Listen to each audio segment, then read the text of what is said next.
தானச்சிறப்பு திருமந்திரத்தில் தானச்சிறப்பு அப்படிங்கிற அதிகாரத்தை பார்க்குறோம். அனைவருக்கும் தானம் செய்யுங்க, தர்மம் செய்யுங்க, எல்லாருக்கும் தர்மம் செய்யுங்க. அவர் இவர் எண்ணன் மீன், அதாவது சொல்கிறாங்க அவருக்கு செய்ய வேண்டும் இவருக்கு செய்ய வேண்டும் என எண்ணாமல் எல்லாருக்கும் செய்யுங்க.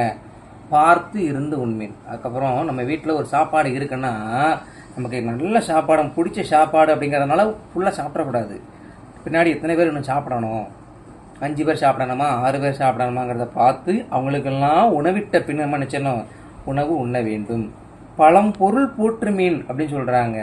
அதாவது இந்த இடத்துல என்ன சொல்கிறாங்கன்னா, இந்த சாப்பாடு நல்லா ரொம்ப டேஸ்ட்டாக இருக்குது, ரொம்ப சுவையாக இருக்குது, இன்னொரு முறை நம்ம சாப்பிட்டுக்கிடலாம் அப்படின்னு நினச்ச வேண்டாம், அதை மீண்டும் ஒரு முறை எடுத்து வச்சு நீ சாப்பிடாதுங்க அப்படின்னு சொல்கிறாரு. அப்புறம் வேட்கை உடையீர் விரைந்து ஒல்லை. சிலருக்கு பார்த்துருப்பீங்க, நல்லா சாப்பாடு அசைவ சாப்பாடாக இருந்துச்சுன்னா எனக்கு ரொம்ப பிடிக்கும் அப்படிங்கிறதுனால ஒரு வேளை சாப்பாடை ஐயோ ரொம்ப நாள் கழிச்சு இப்போ தானே சாப்பாடு கிடைச்சிருக்குன்னு நினச்சுவாங்க, வேகமாக சாப்பிடுவாங்க. அப்படி சாப்பிடாதுங்க, அதாவது பொறுமையுடன் சாப்பிடுங்க அப்படின்னு சொல்கிறாரு. அது மட்டும் இல்லை, காக்கை கரைந்து உண்ணும் காலம் அறிமினே. காக்கா பார்த்துருக்கீங்களா? இந்த காக்கா பார்த்தீங்கன்னா நினச்சிங்க, தனக்கு ஒரு சாப்பாடு கிடைச்சதுன்னு நினச்சேன்னா தன்னுடைய உறவினர்கள் தன்னுடைய குடும்பத்துக்காரங்க அத்தனை காக்காவையும் கூப்பிட்டு வச்சுட்டு அந்த சாப்பாடு உணவு நிச்சயம் கொடுத்து சாப்பிடும் காக்கா. அதே மாதிரி உனக்கு ஒரு உணவு கிடைச்சதுன்னா அதை நீ மட்டும் சாப்பிடாத, உன்னை சார்ந்தவருக்கும் கொடுத்து சாப்பிடுன்னு சொல்கிறாரு.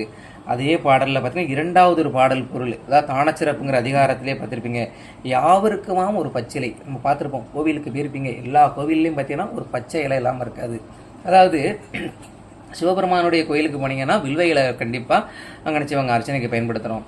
அதே மாதிரி பெருமாள் கோவிலுக்கு போயிருந்தீங்கன்னா என்ன செஞ்சுருப்பாங்க, கண்டிப்பாக உங்களுக்கு அங்கே துளசி இலையே இது நம்ம என்ன செஞ்சுருப்போம், கோவிலுக்கு இறைவனுக்கு படைக்கிறோம்.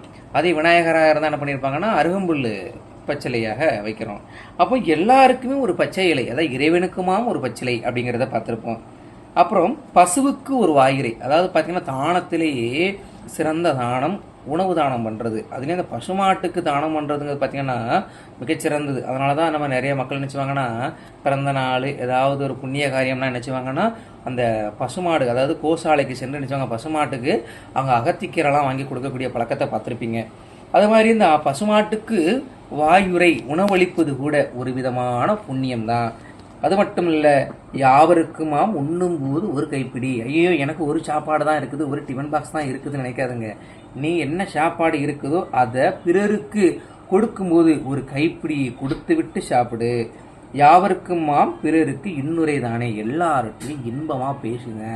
ஏன்னா நம்ம பேசக்கூடிய வார்த்தையில் என்ன செஞ்சுருக்கணும், இன்பமாக பேச வேண்டும் என்று கூறுகிறார். இதுதான் தானச்சிறப்பு என்ற அதிகாரத்தில் சொல்லப்பட்ட கருத்துக்களாகும்.